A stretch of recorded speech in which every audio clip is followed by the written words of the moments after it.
নমস্কার বন্ধুরা, আপনাদের আরও একবার স্বাগত জানাই পাবলিক ভিউ কলকাতাতে। বন্ধুরা, মোহনবাগান এই দিন রাপসান দলের বিরুদ্ধে ড্র করার পর ফ্যান্সদের কাছে কি অনুরোধ করে রাখলো ডিমি পেড্রোটস সেটা আপনাদেরকে জানাবো।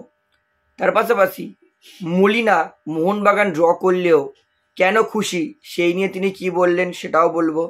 তার পাশাপাশি রঞ্জিত বজাজকে সরাসরি টাকা খেয়েছে আনোয়ারের কেসে, টাকা ইনকামের জন্য রঞ্জিত বজাজ এইসব করেছে, সরাসরি কিন্তু বললেন মোহনবাগান সচিব দেবাশিস দত্ত। এই নিয়ে তিনি কি বলেছেন সেটাও বলবো।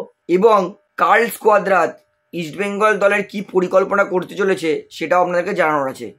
তাই অনুরোধ করে রাখছি ভিডিওটা শেষ পর্যন্ত দেখবেন এবং চ্যানেলে যারা নতুন আছেন সবাইকে একটা অনুরোধ করবো, যেহেতু এইখানে আপনারা খেলার সমস্ত রকম আপডেটস পেয়ে যাবেন, তাই অবশ্যই পাবলিক ভিউ কলকাতা চ্যানেলটিকে সাবস্ক্রাইব করে বেল আইকন প্রেস করে অল করে রাখবেন। তাহলে বন্ধুরা, সবার প্রথমে আপনাদেরকে গতকাল মোহনবাগান রাপসানের বিরুদ্ধে 0-0 ড্র করার পর ফ্যান্সদের কাছে কি অনুরোধ করে রাখলো সেটা আপনাদেরকে জানাই।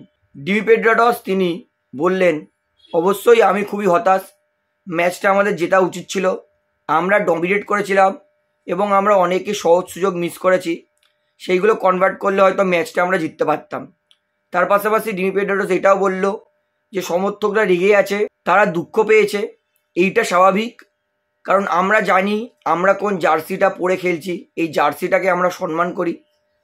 তবে আমি সমর্থকদেরকে এইটুকুনি আশ্বাস দিতে পারি, আপনারা যেমন সাপোর্ট করছেন আমাদের সাপোর্ট করে যান, আমরা অবশ্যই ভালো ফলাফল করব। অর্থাৎ ফ্যান্সদের কিন্তু সাপোর্ট চাইছে ডিমি পেড্রোটস আরও বেশি করে।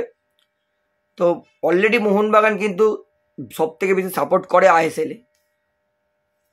তো বন্ধুরা, এইবারে আপনাদেরকে তার পরের আপডেট দিই। এটা হচ্ছে শুভাশিস বোস মোহনবাগান হারায় কাদের দোষ দিচ্ছেন।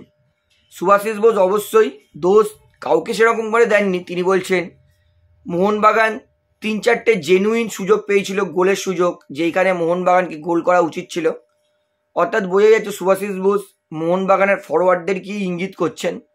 মোহনবাগান অনেকদিন পরে কিন্তু এই ম্যাচে ক্লিনশিট নিয়েছে, তাই শুভাশিস বলছে যে ক্লিনশিট পেয়েছে মোহনবাগান, সেটা অনেকটাই খুশির ব্যাপার। এবং শুভাশিস বোস বলছে আমাদের ফরওয়ার্ড কিন্তু প্রচণ্ড যোগ্য এবং আজকে যেই সুযোগগুলো মিস করেছে, হয়তো ফরওয়ার্ডের খেলোয়াড়দের দিন ছিল না, এক একটা দিন খেলোয়াড়দের খারাপ যেতেই পারে, সেরকমই আজকে মোহনবাগান দলের কিন্তু খেলোয়াড়দের দিন ছিল না, এমনটাই বলছেন শুভাশিস বোস। অর্থাৎ মোহনবাগান না জিততে পারা কিন্তু অনেকটা দোষ শুভাশিস বোস ফরওয়ার্ডের খেলোয়াড়দেরকেই দিচ্ছে। এবারে আপনারা শুনুন কি বলছে মোহনবাগান কোচ হোজে মলিনা ম্যাচটা ড্র করার পর। হোজে মলিনা তিনি কিন্তু ম্যাচটা ড্র করেও অনেক খুশি। হোজে মলিনা বলছে আমার এই ম্যাচে সবার প্রথমে উদ্দেশ্য ছিল ম্যাচটাকে ক্লিনশিট নেওয়ার, কারণ আমরা বহু ম্যাচ ক্লিনশিট নিতে পারিনি, আজকে ক্লিনশিট নিতে পেরেছি, সেটা আমরা খুব ভালো কাজ করেছি। এবং তার পাশাপাশি আজকে আমরা 4-5টা সহজ সুযোগের গোল মিস করেছি, সেই সুযোগগুলো যদি গোল করতাম তাহলে কিন্তু আমরা অবশ্যই ম্যাচটা জিততে পারতাম। অর্থাৎ আমরা যে সুযোগ তৈরি করেছি, ম্যাচ জেতার সুযোগ আমাদের কাছে ছিল, তাই আমি আজকে মোহনবাগান খেলা নিয়ে কিন্তু অনেকটাই খুশি। আজকের পারফরমেন্স, দলের খেলোয়াড়দের পারফরমেন্স নিয়ে কিন্তু আমি অনেকটাই প্রভাবিত হয়েছি এবং আমি আশা করছি এর পরের ম্যাচ আবার আইএসএল, সেইখানে মোহনবাগান কিন্তু অবশ্যই ভালো খেলবে।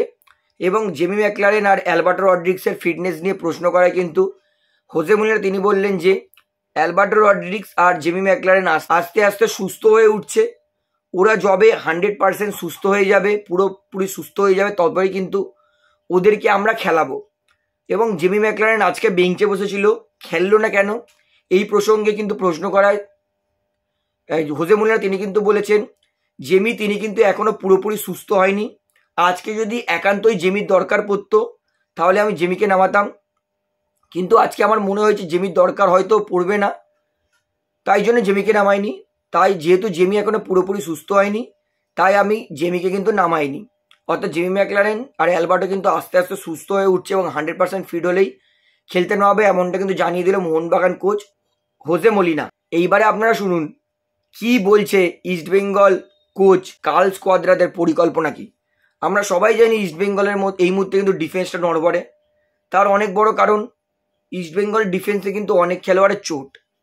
এই মুহূর্তে ইস্টবেঙ্গল দলে অলরেডি লাকড়ার চোট, রাকিবের চোট, নিশুও কিন্তু পুরোপুরি ফিট নয়, তাই ইস্টবেঙ্গল দলের কিন্তু ডিফেন্স সাজাতে কিন্তু সমস্যা হচ্ছে কার্লস কোয়াদ্রাতের।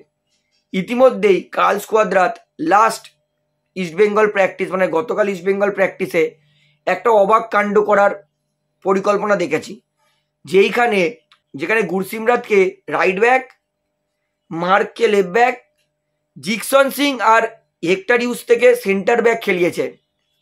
আমি সত্যি অবাক হয়ে যাব যদি আমি জিকসন সিংকে সেন্টার ব্যাকে দেখি, কারণ জিকসন সিং তিনি কিন্তু সেন্টার ব্যাকে আজ পর্যন্ত খেলেনি, আর খেললে কীরকম পারফরমেন্স করবে সেটাও কিন্তু একটা বড় বিষয় আছে। কারণ জিকসন সিং সেন্টার ব্যাক, আমরা জানি সেন্টার ব্যাক কিন্তু প্রচণ্ড ক্রুশিয়াল, কারণ সেন্টার ব্যাক হচ্ছে last way of defence, last line of defence. তাই সেন্টার ব্যাকে জিকসন সিং কতটা পারবে সেটা সত্যি ভাবনার বিষয় আছে, যদিও এর সম্ভাবনা হয়তো কম হতে পারে, কারণ অলরেডি হিজাজিমার আর হেক্টর হিউজ থেকেই সেন্টার ব্যাক খেলাবে।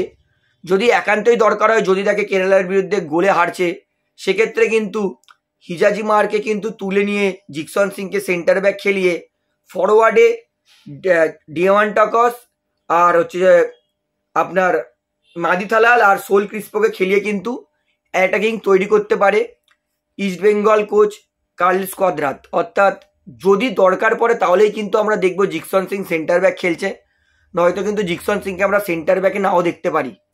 অর্থাৎ দরকারেই কিন্তু সাজাচ্ছে বলে মনে হচ্ছে আমার জিকসন সিংকে যদি সেন্টার ব্যাক খেলায় কার্লোস কোয়াদ্রাত, তাহলে খুব দরকার না পড়লে কিন্তু খেলাবে না, যেটা আমার পার্সোনালি মনে হচ্ছে। তাহলে বন্ধুরা এইবারে আপনাদেরকে তারপরের আপডেট দেবো, এটা হচ্ছে মোহামেডান তারা কিন্তু নতুন বিদেশি ডিফেন্ডার সই করে নিয়েছে। এটা হচ্ছে একটা ফ্রান্স ডিফেন্ডার ফ্লোরেন দোগিয়ার, যাকে সই করেছে মোহামেডান এসসি। মোহামেডান তারা কিন্তু নুনো রিয়েসকে সই করার জন্য চেষ্টা করেছিল, কিন্তু নুনো রিয়েসকে যেহেতু মোহনবাগান সই করেছে, তাই ইমিডিয়েটলি তাদের একটা বিদেশি সেন্টার ব্যাক দরকার ছিল, সেই জন্য তারা কিন্তু ফ্লোরেন ওগিয়েরকে সই করেছে। ফ্রান্স ন্যাশনালিটির এই প্লেয়ারটা, যার লিগ ওয়ান খেলার কিন্তু এক্সপিরিয়েন্স আছে, বয়স 35, বর্তমান মার্কেট ভ্যালু 2,40,00,000 এবং উচ্চতা 6 ফুট 1 ইঞ্চি। অর্থাৎ যেহেতু 35 বছর বয়স, অর্থাৎ বুঝতেই পারছি প্রচণ্ড এক্সপিরিয়েন্স ডিফেন্ডার, কি করে ডিফেন্স করতে হয় সেটা কিন্তু ভালো করে জানে। তবে বয়সটা একটা ফ্যাক্টর হতে পারে, কারণ 35 বছর বয়স মানে কতটা এফেক্ট দিতে পারবে ইন্ডিয়ান সুপার লিগে সেটা বড় বিষয় আছে। তবে নো ডাউট প্লেয়ারটা কিন্তু ভালো। ফ্লোরেন দোগিয়ার যদি অবশ্যই মোহামেডান এসে যদি সেট খেয়ে যায় তাহলে কিন্তু ভালো হবে। তো এইবারে আপনাদেরকে লাস্ট আপডেট দিই, এইটা হচ্ছে মোহনবাগান সচিব দেবাশিস দত্ত, তিনি কিন্তু পরিষ্কার জানিয়ে দিয়েছে আনোয়ার আলীর ভবিষ্যৎ নষ্ট করছে রঞ্জিত বাজাজ। দেবাশিস দত্ত তিনি বলছে ইন্ডিয়ান ফুটবলে এখনও এই সমস্ত জিনিস হচ্ছে, এটা সত্যি আমি অবাক হয়ে যাচ্ছি। আগের যুগে যেমন ফুটবল প্লেয়ারের এজেন্ট হতেন মামা জ্যাঠা কাকারা, সেটাই আনোয়ারের ক্ষেত্রে কিন্তু রঞ্জিত বাজাজ তার এজেন্ট হয়ে গেছেন। রঞ্জিত বাজাজ শুধুমাত্র কিছু টাকার জন্য আনোয়ারের ভবিষ্যৎটা নষ্ট করছে। আমি চাইবো AIFF ইমিডিয়েটলি রঞ্জিত বাজাজকে কিছুভাবে শাস্তি দিক। অর্থাৎ দেবাশিস দত্ত তিনি কিন্তু পরিষ্কার নাম নিয়ে বলেছেন যে আনোয়ারের ভবিষ্যৎ নষ্ট করছে রঞ্জিত বাজাজ, তাও আবার কিছু টাকার জন্য।